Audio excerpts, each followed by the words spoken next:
हाँ शिवोहम। प्रणाम स्वामी। आवाज साफ आ रही क्या? आ रही है स्वामी। चलो ठीक है।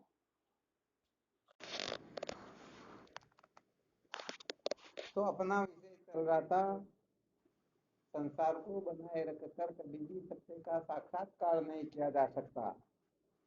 तो कल सुनाया था, या तो संसार को बनाए रखने का जो आग्रह है वह आग्रह अच्छी तरह से निवृत्त हो जाए, अथवा दूसरा सूत्र सुनाया था, सत्य को जानना अपने जीवन का लक्ष्य बन जाए। यदि कोई सत्य को ठीक ठीक प्रकार से जानने का निश्चय कर ले तो निश्चित रूप से संसार को बनाए रख करके तो सत्य का साक्षात्कार किया जा सकता। तो सारा का सारा गड़बड़ घोटाला उसके जीवन से पलायन कर जाएगा। और यदि कोई इस सूत्र को अच्छी तरह से पकड़ करके निश्चय कर ले कि हमें संसार को बनाए रखकर फिर सत्य का साक्षात्कार नहीं करना है, तो निश्चित रूप से वह सत्य के साक्षात्कार के लिए पूर्ण रूप से योग्य हो जाएगा। शायद ये कल दोनों ही सूत्र सुनाए थे।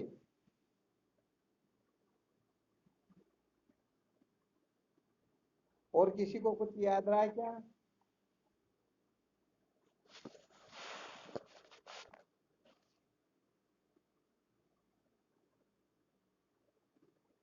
कोई नहीं बोल रहे, क्या बात है? इसका मतलब कल इनको भी सुना था कि प्रपंच का बात क्यों हो जाता है। प्रपंच का बात क्यों हो जाता है। हाँ, पूरा बोल के देखो एक बार, थोड़ा ठीक रहेगा। कल ये भी सुनाया था कि प्रपंच का बात क्यों हो जाता है। प्रपंच का बाद क्यों होता है? हाँ, हाँ, बहुत अच्छी बात, बिल्कुल सुनाया था। अर्थात परमात्मा का बाद नहीं होता है, बल्कि प्रपंच का बाद होता है। क्यों होता है, इसके ऊपर फिर क्या विचार प्रस्तुत किया गया था? कि जो वास्तव में है ही नहीं तो उसका जो बात जो वास्तव में है ही नहीं, है ही नहीं, फिर भी स्वप्नवत वास्तव, फिर भी स्वप्न प्रतीत होता है, उस वस्तु का बाद हो जाता है। यहाँ पर ये रहस्य समझ लेना चाहिए, अच्छी तरह से ध्यान देना है ना। जो न तो श्रुति से सिद्ध होता हो, न युक्ति से सिद्ध होता हो, न अनुभव से सिद्ध होता हो। समझ में आ रहा है ना? अर्थात जो श्रुति युक्ति अनुभूति से किसी भी प्रकार से सिद्ध हो नहीं सकता हो, ऐसी वस्तु को यदि कोई बनाए रखना चाहता है तो वह सचमुच में सत्य का साक्षात्कार नहीं कर पाता। अथवा ऐसा समझना चाहिए कि जो श्रुति युक्ति अनुभूति से, किससे? श्रुति युक्ति अनुभूति से सिद्ध न हो उस वस्तु का ही बाद हो सकता है। आ गया समझ में? तो वैसे देखा जाए तो सूत्र तो ये है कि श्रुति युक्ति अनुभूति से जो वस्तु कभी सिद्ध हो ही नहीं, उस वस्तु को महत्व देना, इसे ही कहते हैं संसार को बनाए रखने का आग्रह। केवल मात्र इतने से सूत्र को हमें अच्छी तरह से हृदयंगम कर लेना चाहिए, अच्छी तरह से इसे निश्चय कर लेना चाहिए। तो न तो श्रुति से सिद्ध होता है, न युक्ति से सिद्ध किया जा सकता है, न अनुभव में ही आता हो, ऐसी वस्तुओं को जो महत्व दे करके बैठे हुए हैं, समझ लेना चाहिए सचमुच में वह सत्य के साक्षात्कार की चेष्टा रखते ही नहीं, अथवा समझो वह सत्य का साक्षात्कार करना ही नहीं चाहते हैं, बल्कि केवल मात्र मनोरंजन करना चाहते हैं। क्या करना चाहते हैं? मनोरंजन करना चाहते हैं। अच्छा, आप में से कोई श्रुति से युक्ति से अनुभूति से तीनों प्रकार से सिद्ध करके बता सकते हो कि यह प्रपंच नहीं है? कोई ऐसा विशेष साधक हो? तो श्रुति युक्ति अनुभूति से इसको सिद्ध करने वाला हो।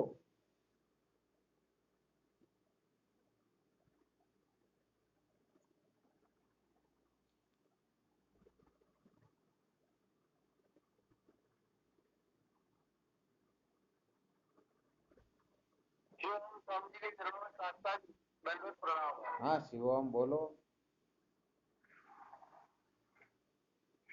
श्रुति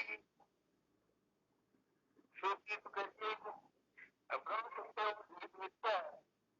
बहुत बहुत धन्यवाद, बहुत अच्छी बात है। और युक्ति है कि वो कल आपने पूछा, मैंने कहा कि भाई या ऐसे भी समझ लेते हैं युक्ति के मनुष्य रचना की दिल के समान दिखता है लेकिन होता नहीं।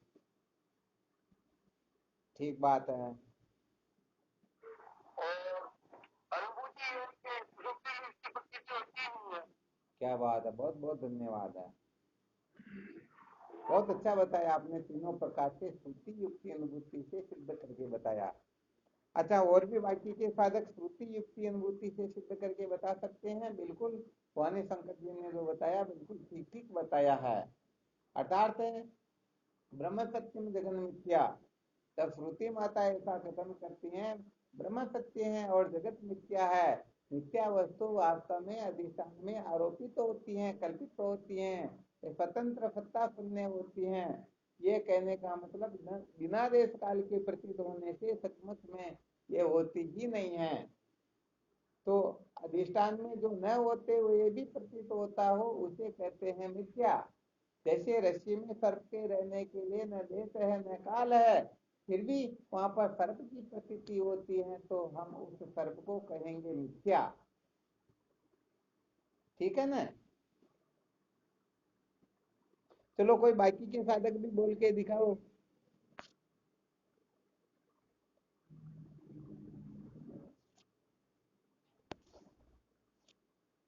श्रुति युक्ति अनुभूति से कैसे मिथ्या सिद्ध करोगे? अभी मुख्य सूत्र बताया था, जो श्रुति से सिद्ध न हो, युक्ति से सिद्ध न हो, अनुभव से सिद्ध न हो, वही वस्तु जीव मात्र के खोपड़े में बैठी हुई है और संसार में जीव मात्र जो है उसके पीछे पागल होकर के भटक रहे हैं। तो थोड़ा इस पर विवेचन हो जाए तो हो सकता है किसी को इसकी दृढ़ता का पता चले, दृढ़ता का बोध हो, और फिर वह कहने का मतलब यहाँ से ऊपर उठने की चेष्टा करे। वैसे देखा जाए तो मिथ्या वस्तु को मिथ्या जानने मात्र से त्यक्त हो जाती है।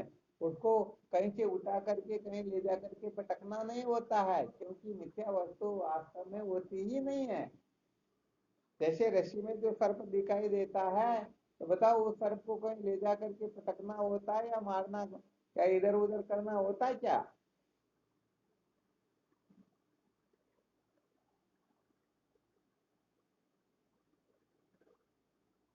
नहीं करना होता स्वामी, नहीं तो क्या करेंगे। चलो फिर आप में से भी कोई बोल करके देखो, श्रुति युक्ति अनुभूति से कैसे सिद्ध करोगे?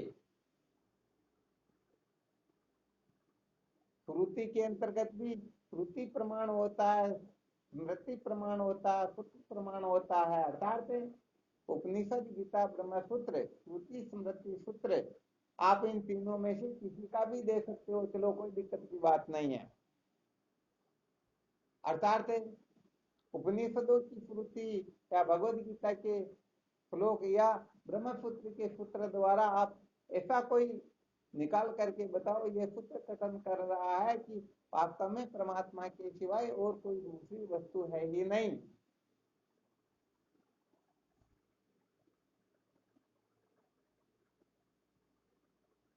अच्छा, भगवद गीता का पाठ तो आप करते होंगे शायद।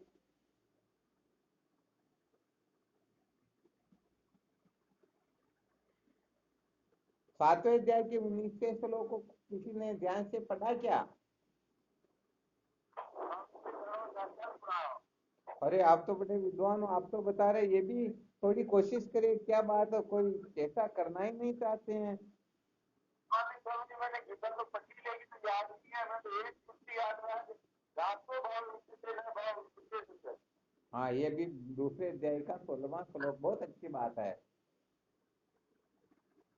सातवें अध्याय की 19वें श्लोक में बताया गया है वासुदेव सर्वम। तो बताओ, सर्वत्र सब कुछ वासुदेव ही है, तो उस वासुदेव से भिन्न कोई वस्तु है क्या? और यदि कोई भिन्न है तो हम उसको सत्य कहेंगे या मिथ्या कहेंगे?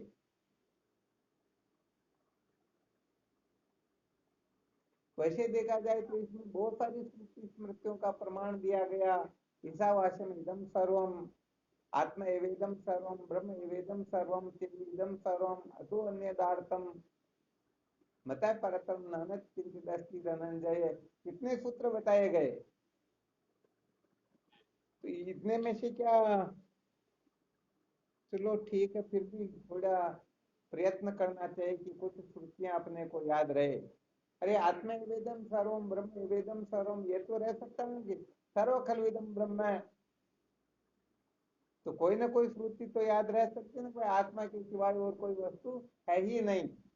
तो ये श्रुति से सिद्ध हो गया, ये नाम रूपात्मक प्रपंच जो प्रतीत हो रहा है, जो दिखाई दे रहा है, जो अनुभव में आ रहा है, वास्तव में यह है ही नहीं। अच्छा चलो ठीक, श्रुति से सिद्ध हो गया, युक्ति से सिद्ध करके बताओ। युक्ति से सिद्ध करके बताएंगे और वह विशेष होंगे। वैसे देखा जाए तो भगवान शंकर जी ने जो दिया था वो दृष्टांत था, युक्ति से सिद्ध करके बताने की बात और कुछ होती है। यदि युक्ति से हम सिद्ध करके बता देंगे तो सच्ची बात है, यह समझो वह बहुत ऊंची कक्षा में बढ़ गए।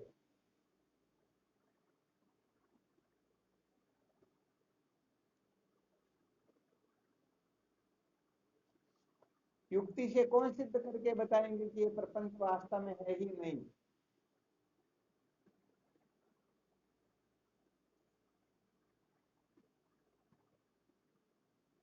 कोई नहीं।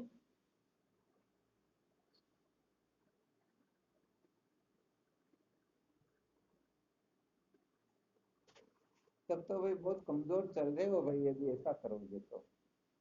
इतना टाइम हो गया, 13 महीने से ऊपर जा रहा समय, और कहने का मतलब छोटी छोटी युक्तियों में भी गड़बड़ घोटाला करें तो शायद लगता है कि मंथन नहीं कर रहे हो या तो फिर।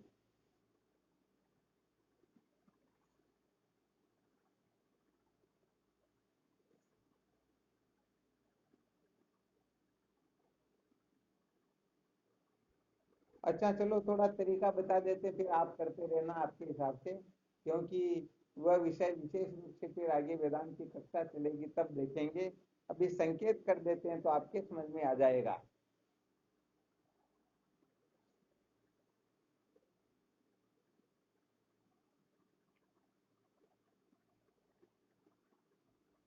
समझो आपके सामने एक स्टील की गिलास रखी हुई है। क्या रखी हुई है? स्टील की गिलास। अब कहने का मतलब वैसे देखा जाए तो किसी से भी पूछ लिया जाए कि ये क्या है, तो बताओ क्या कहेंगे समस्त प्राणी? गिलास। गिलास कहेंगे। परंतु अब युक्ति से विचार करके देखें तो क्या वास्तव में गिलास है क्या? ये नियम होता है कि जो आदि अंत में होता है वही मध्य में हुआ करता। तो गिलास बनने से पहले क्या था? गिलास बिगड़ने के बाद में क्या रहेगा?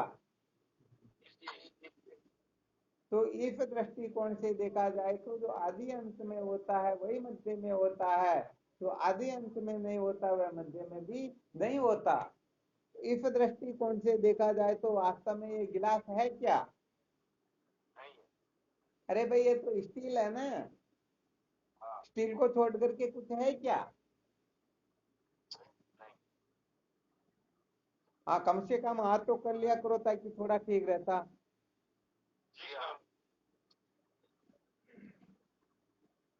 अच्छा चलो फिर आगे विचार करते हैं। समझो ये गिलास नहीं है बल्कि स्टील है, तो विचार करके देखा जाए तो सचमुच में ये स्टील है क्या? नहीं है, नहीं है। स्टील की उत्पत्ति किससे होती है? किससे होती है? पृथ्वी से। हाँ बहुत अच्छी बात, हमारे रामदेव जी महाराज भी कह रहे थे पृथ्वी से होते हैं, बिल्कुल सत्य बात है।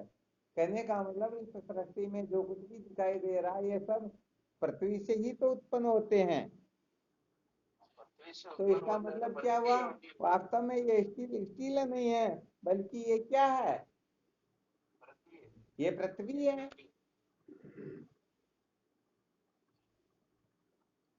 अब फिर आगे और विचार किया जाए तो वास्तव में क्या पृथ्वी भी पृथ्वी है क्या?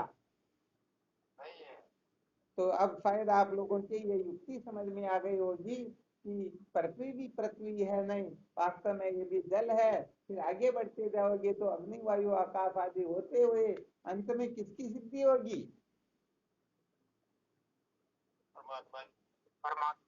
केवल मात्र परमात्मा की अर्थात ब्रह्म की ही सिद्धि होगी। बाकी जो ये है ये दिखाई देते हैं, परंतु सचमुच में ये वास्तव में है ही। तो युक्ति से सिद्ध हुआ या नहीं हुआ कि ये जितना भी प्रपंच दिखाई दे रहा है ये प्रपंच वास्तव में है नहीं। वास्तव में ये प्रपंच अपनी उत्पत्ति से पहले ब्रह्म ही था, और इस प्रपंच का नाश होने के पश्चात ये प्रपंच ब्रह्म रूप ही होगा।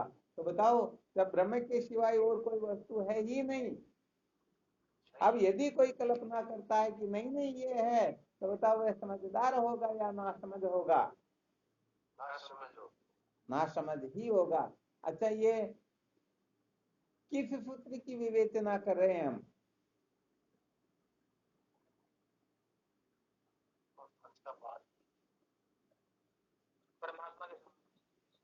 परमात्मा का, परमात्मा के सिवा और कुछ है ही नहीं स्वामी। और कोई दूसरे बोलो गलत,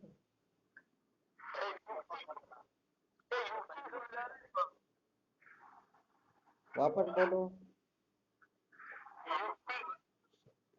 फिर भी गलत, कोई और बोलो। प्रपंच का मिथ्या बना बता रहा हूँ स्वामी। हाँ बिल्कुल बता रहे, परंतु मूल सूत्र कौन सा था वो नहीं आया अभी तक।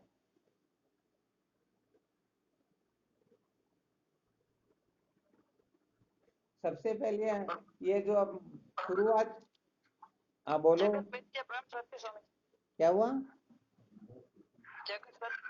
जगत मिथ्या ब्रह्म सत्य। नहीं, वो तो श्रुति से सिद्ध किया था, अब युक्ति से सिद्ध कर रहे, परंतु मूल में जो अपना विषय चला ये श्रुति से युक्ति से समझाने का इसका क्या तात्पर्य, ये क्यों इस विषय का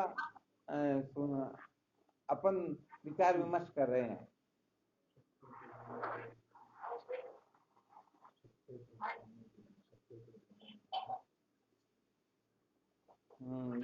इतने कमजोर हो आप लोग, है ना? जबकि नहीं, अभी थोड़ी देर पहले क्या बताया था?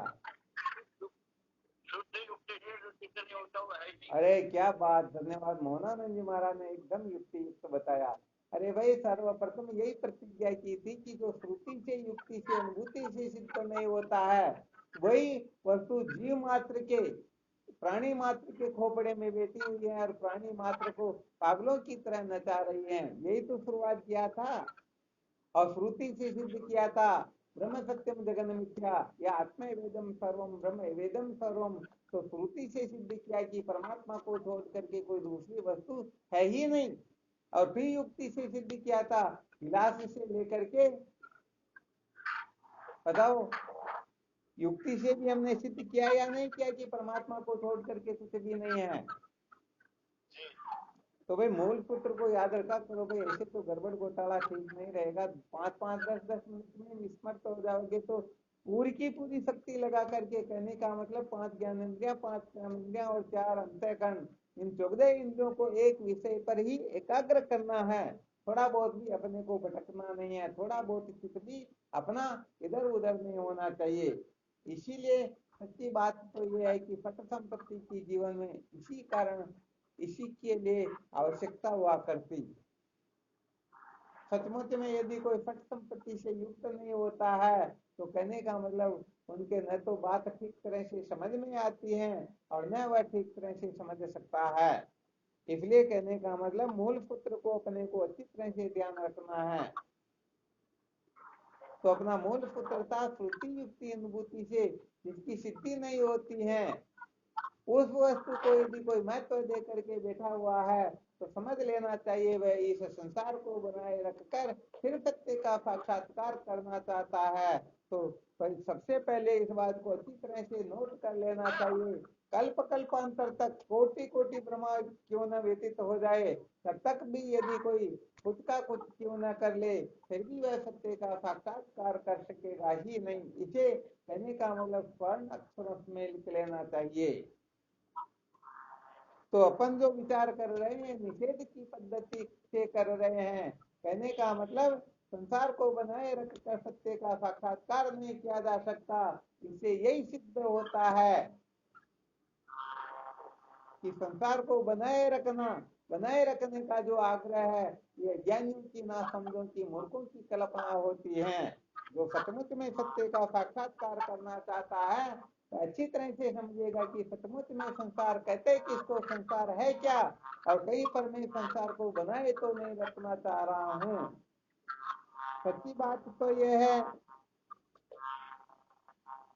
वाणी शंकर जी ऑडियो बंद करो, वाणी शंकर जी ऑडियो बंद करो।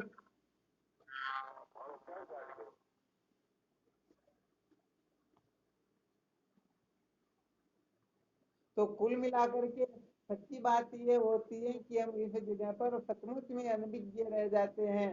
वेदांत का जो साधक होता है वह बहिर्मुख नहीं होता है, वह अंतर्मुख होता है। बहुत अच्छी तरह से ध्यान देना। सचमुच में कहा जाए तो हम कह देते हैं कि हम संसार को नहीं बनाए रखना चाहते हैं, सत्य का साक्षात्कार करना चाहते हैं, परंतु जब सूक्ष्म दृष्टि से अन्वेषण किया जाए तो पता चलता है कि सबसे ज्यादा इस संसार को हम ही बनाए रखना चाहते हैं।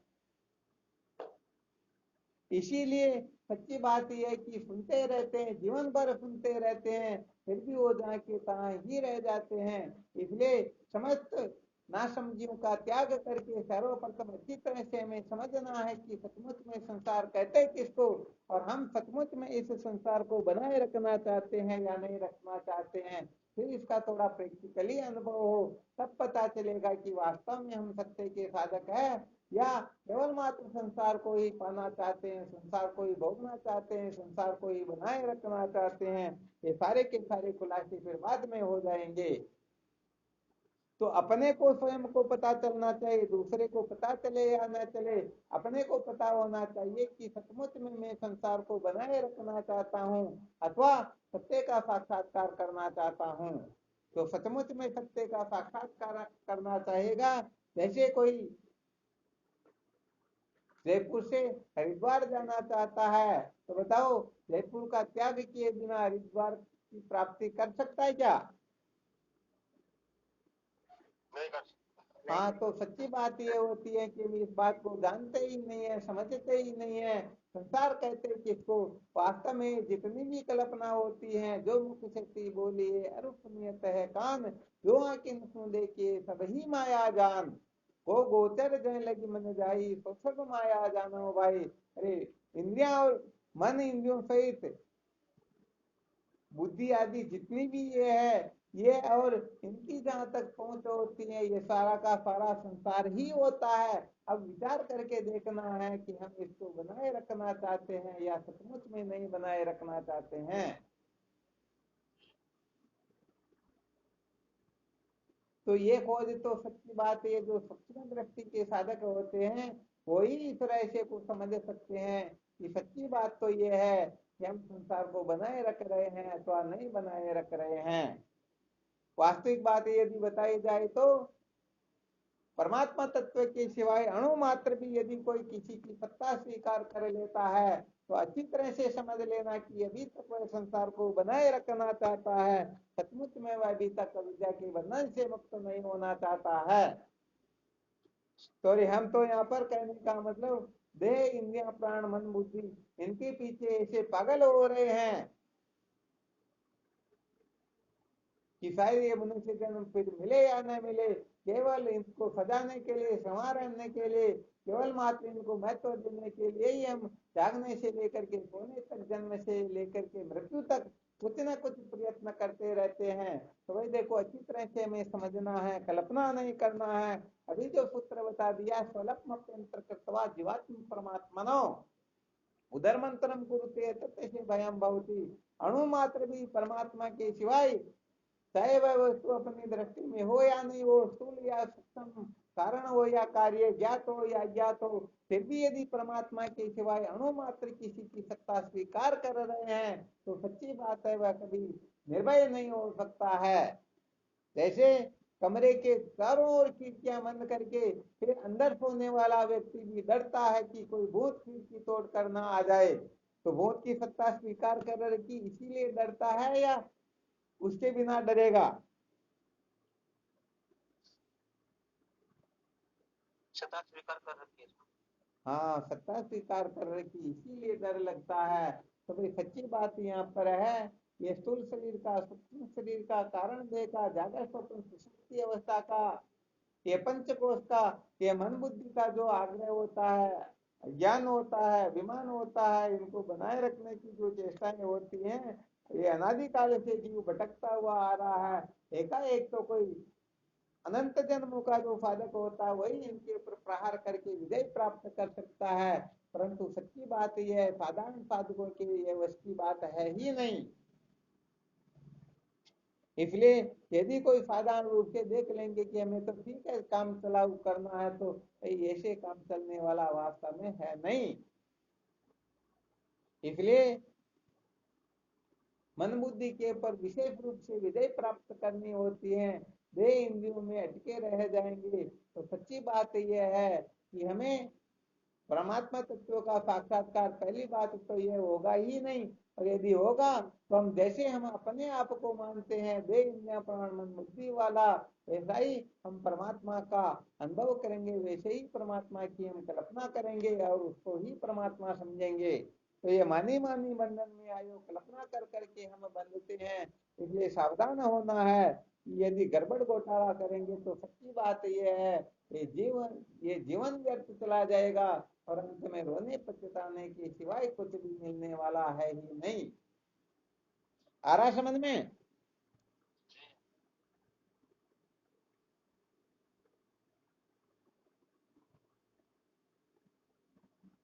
काटी थोड़ी कड़ी है या नहीं है?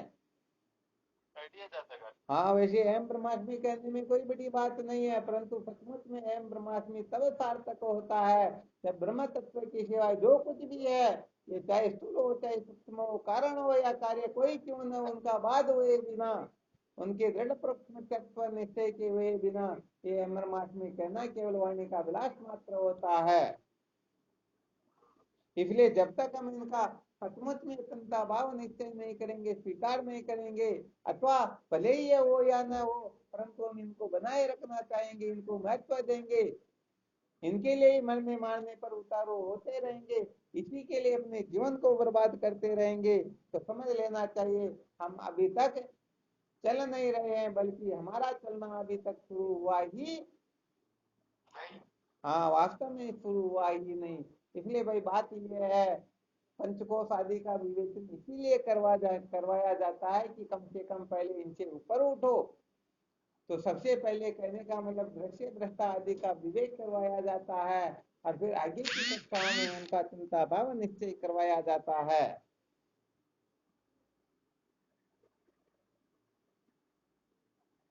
तो सबसे बड़ा गड़बड़ घोटाला जो होता है, साधक सत्य का साक्षात्कार तो सचमुच में करना चाहते हैं, बहुत सारे साधक हमने जीवन में ऐसे देखे हैं, परंतु वास्तव में वह इस संसार को बनाए रखने की कल्पना करके फिर ही सत्य का साक्षात्कार करने की चेष्टा करते थे।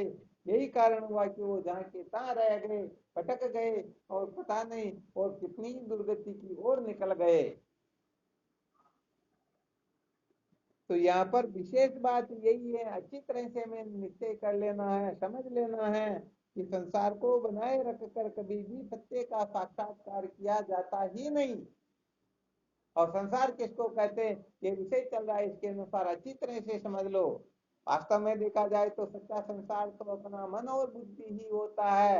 यदि कोई मन बुद्धि के ऊपर विजय प्राप्त कर ले तो सच्ची बात यह है कि वह सचमुच में परमात्मा को प्राप्त करने का योग्य अधिकारी है। और यदि कोई अपने मन बुद्धि को बनाए रखना चाहता है, अपनी मान्यताओं तक सीमित रहना चाहता है, अपनी जानकारियों को ही महत्व देता है, तो सचमुच में वह ज्ञानी नहीं बल्कि एक नंबर का अज्ञानी होता है। क्योंकि अपनी मान्यताओं को, अपनी कल्पनाओं को महत्व दे करके कोई सत्य का साक्षात्कार करता अथवा विद्या के बंधन से मुक्त होता अथवा सर्व दुखों की निवृत्ति और परमानंद की अनुभूति कर लेता, तो आज दिन से पहले क्या वो नहीं कर सकता है क्या?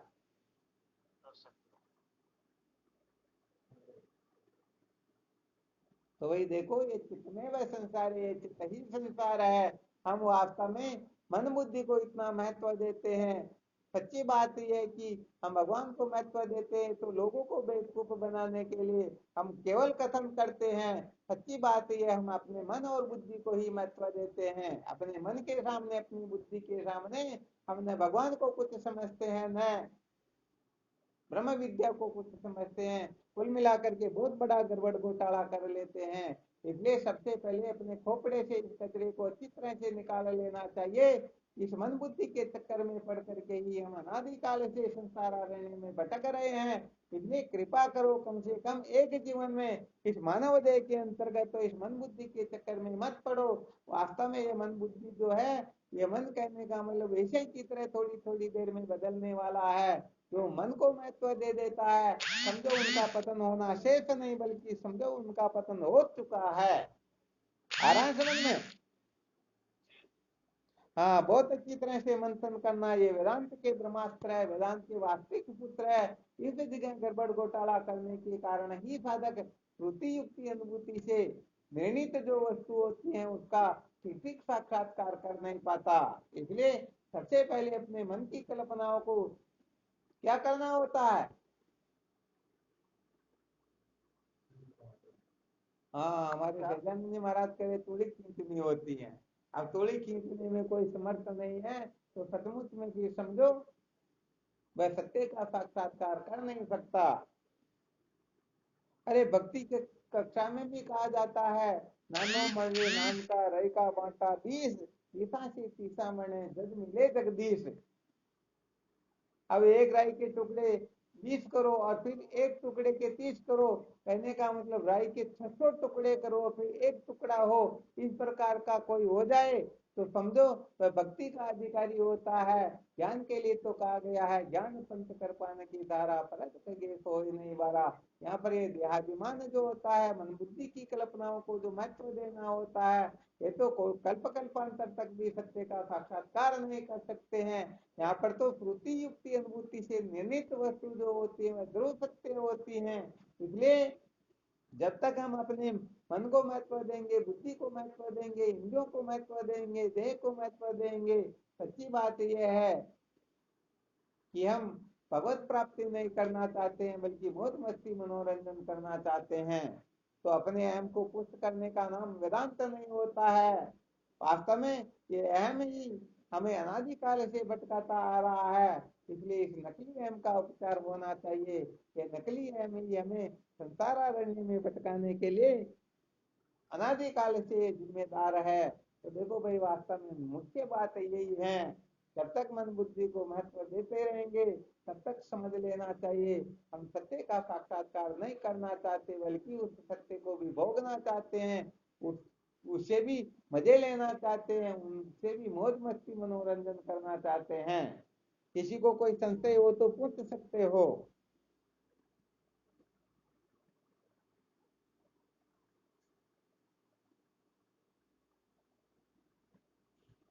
समझ में आ रहा है क्या?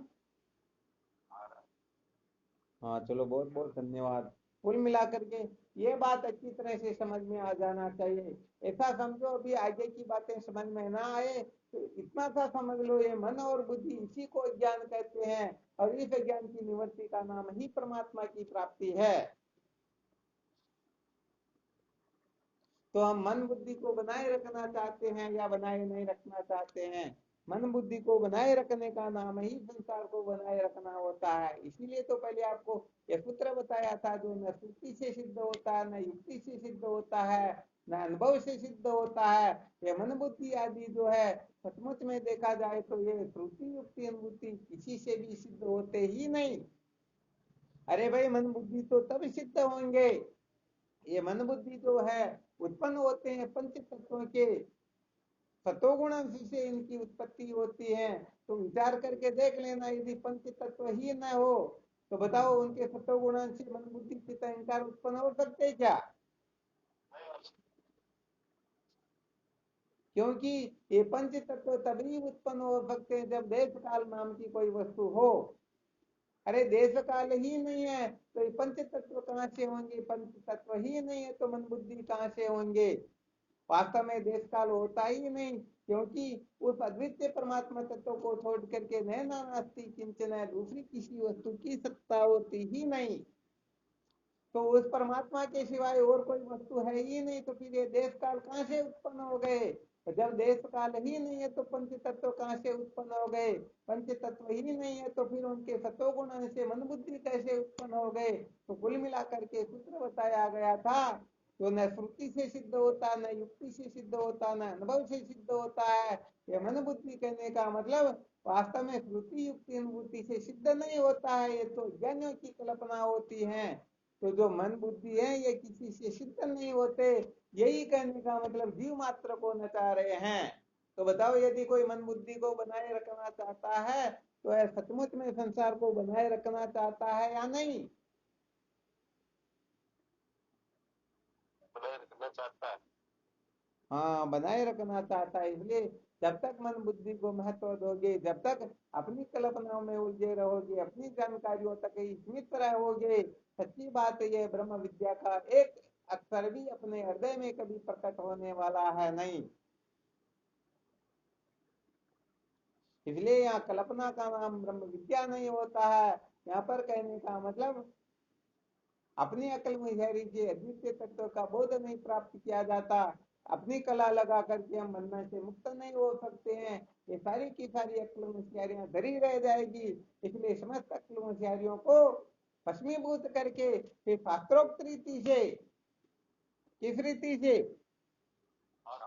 हाँ, शास्त्रोक्त रीति से तद्विज्ञानार्थम से गुरु मेवाभिगच्छेत समित पाणी स्वस्य ब्रह्मनिष्ठम। आ गया समझ में?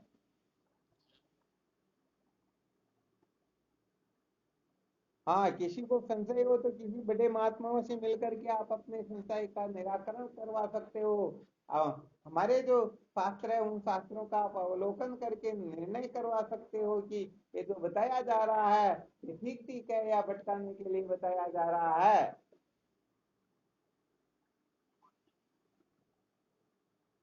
तो शायद समझ में आ गया होगा कि जो ये मन बुद्धि न तो श्रुति से सिद्ध होते हैं, न युक्ति से सिद्ध होते हैं, न अनुभव से सिद्ध होते हैं। अनुभव से कैसे सिद्ध नहीं होते हैं? कौन बताएंगे?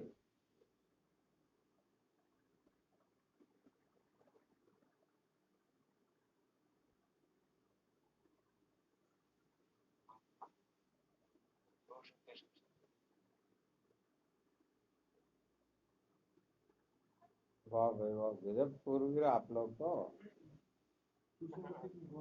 बस इतनी सी बात बताना, और इनमें कौन सी बड़ी बात है? अपना प्रतिदिन का अनुभव को सुसुप्ति अवस्था में मन बुद्धि रहते ही नहीं। यदि सचमुच में इनकी सत्ता होती या मन बुद्धि नाम की कोई वस्तु होती तो बताओ सुसुप्ति में रहने चाहिए या नहीं रहने चाहिए?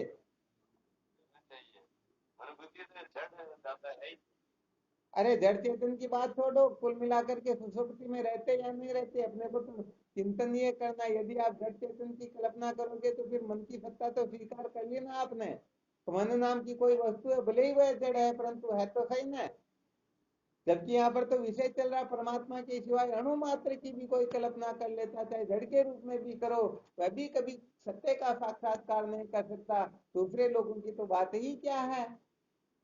फिर गड़बड़ घोटाला कर रहे हो। कुल मिलाकर के अपने को समझना कि वास्तव में मन बुद्धि नाम की कोई वस्तु होती तो वह सुसुप्ति में हमें प्रतीत होती। देखो, रहस्य ये है कि जब जागृत अवस्था होती है तब स्वप्न सुसुप्ति नहीं होती है, जब स्वप्न अवस्था होती है तब जागृत सुसुप्ति नहीं होती है, और जब सुसुप्ति अवस्था होती है तब जागृत स्वप्न नहीं होती है।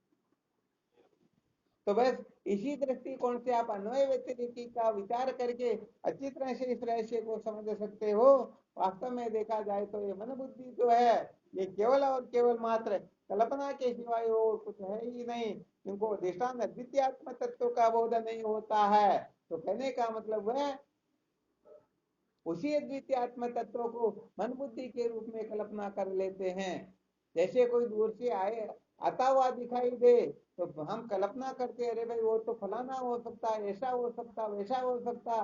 तो बहुत सारी कल्पना करते, उसमें ऐसा भी संकल्प होता या नहीं होता कि हो सकता अपना ये कोई शत्रु हो, इसके पास में तलवार हो, बंदूक हो, और अपने को मार तो न दे। तो कुछ ना कुछ गड़बड़े चलती या नहीं चलती हैं। अरे जब तक हम उसकी असलियत को नहीं जान लेते हैं, देख नहीं लेते हैं, तब तक हजार प्रकार की कल्पना होती हैं, और देख लिया तो एक भी प्रकार की कल्पना शेष रहती ही। हाँ, ये सच्ची बात है। तो यहाँ पर तो अच्छी तरह से हमें यह रहस्य समझना कि परमात्मा के सिवाय अणु मात्र भी और कोई वस्तु है ही नहीं। यदि अणु मात्र की भी हम कल्पना कर रहे हैं तो समझ लेना चाहिए वह संसार को बनाए रखकर फिर सत्य का साक्षात्कार करना चाहता है। तो यहाँ सार बात इतनी ही बताई जाती है कि जो मन बुद्धि को महत्व दे करके फिर सत्य का साक्षात्कार करना चाहता है तो कल्प कल्पांतर तक भी वह सत्य का साक्षात्कार कर नहीं पाएगा। हाँ, भटक जरूर जाएगा। तो अब देख लो, अपने को मन बुद्धि को महत्व देना है या वास्तव में उस अद्वितीय आत्म तत्व को महत्व देना है। इस आत्म तत्व को जान करके जीव सदा सदा के लिए जड़ अमर हो जाता है, कृतार्थ हो जाता है।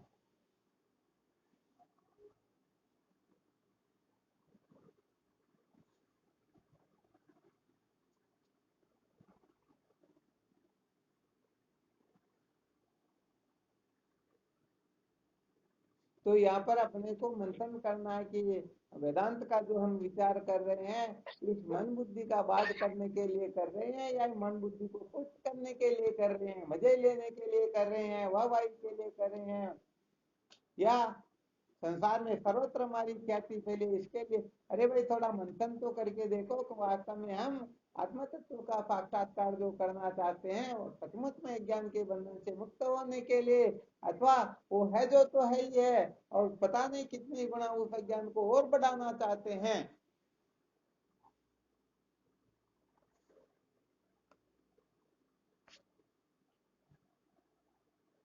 शायद आप लोग सूत्रों को नोट नहीं करते, वरना कल तो बहुत अच्छी सत्संग सुनाई थी, उसमें तो सूत्र भी बड़े बड़े विलक्षण निकले थे, परंतु ध्यान नहीं रखते हो तो फिर गड़बड़ घोटाला ही होता भाई ये तो।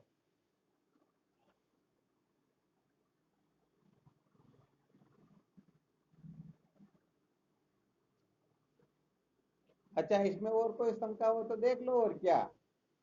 वरना सच्ची बात यह है, जब तक हम मन बुद्धि को बनाए रखना चाहेंगे, महत्व देंगे, तो समझ लेना हम वास्तव में अभी तक साधक नहीं है, हमारा अभी तक चलना शुरू नहीं हुआ। क्योंकि वास्तव में देखा जाए तो इस संसार में न कोई श्रेष्ठ होता न कोई निकृष्ट होता है। यदि हम अपने को किसी से निकृष्ट समझ रहे हैं तो भी समझ लेना समझ नहीं है, और किसी से श्रेष्ठ समझ रहे हैं तो भी समझदारी नहीं है।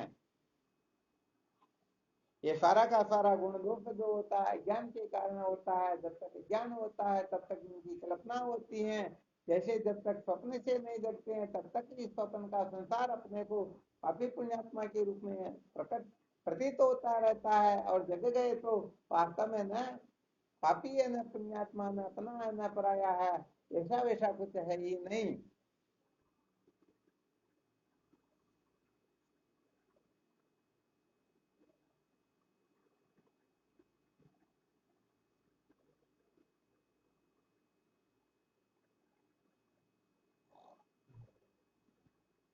तो चलो करो इस जगह पर मंथन। मन बुद्धि को महत्व देना ही ये ज्ञान है, मन बुद्धि को महत्व देना ही संसार को बनाए रखना है। मन बुद्धि को बनाए रखने का नाम ही पतन होता है, इसी का नाम है ज्ञान है, इसी का नाम मूर्खता है, इसी का नाम उल्टी समझ है, इसी का नाम सदा सदा के लिए दुखों के गर्त में गिरना है।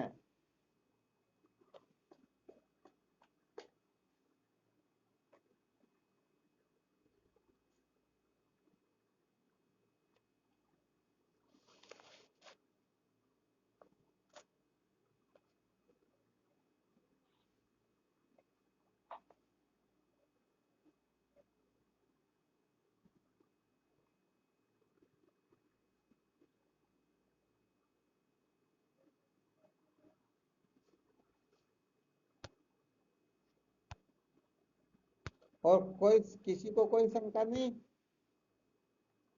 नहीं गुरुजी।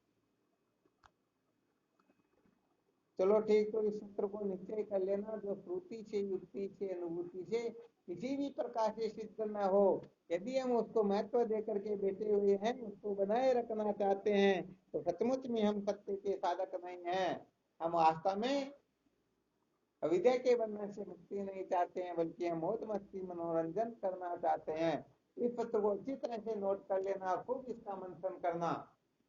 और सच्ची बात बता दे, कोई अकल होशियारी मत लगाना। वो कहने का मतलब हम समझ लेते हैं कि हम तो शायद पूर्ण रूप से इस कल्पना से मुक्त हो गए, परंतु कहने का मतलब ऐसा कहने वालों में भी 99% गड़बड़ घोटाला बैठा रहता है। हाँ, इसलिए भूल भरोसे नहीं रहना, हमें सचमुच में शास्त्रोक्त रीति से आत्मचिंतन करना है, कल्पना नहीं करनी है।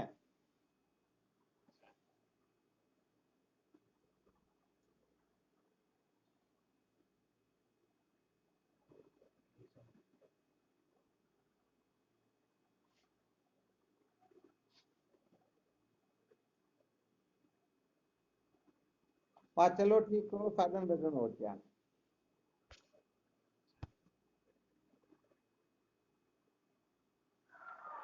प्रणाम स्वामी जी, श्री चरणों में हरिओम। हाँ शिवोम नमो नारायण, हरिओम। स्वामी जी के चरणों में साष्टांग प्रणाम। हाँ शिवोहम, शिवोहम नारायण, हरिओम हरिओम हरिओम। शिवोहम, हाँ शिवोहम,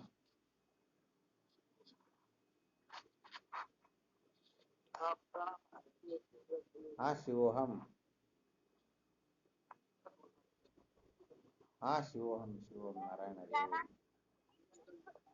गुरुदेव के चरणों में दंडवत कोटि कोटि प्रणाम। शिवोहम। हाँ शिवोहम, नाम स्वामी जी आपके श्री चरणों में कोटि कोटि प्रणाम। हाँ शिवोहम,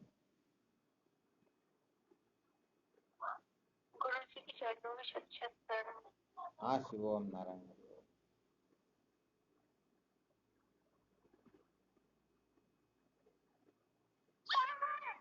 कोटि कोटि प्रणाम स्वामी जी आपके श्री चरणों में। हाँ शिवोहम नमो नारायण, हरिओम।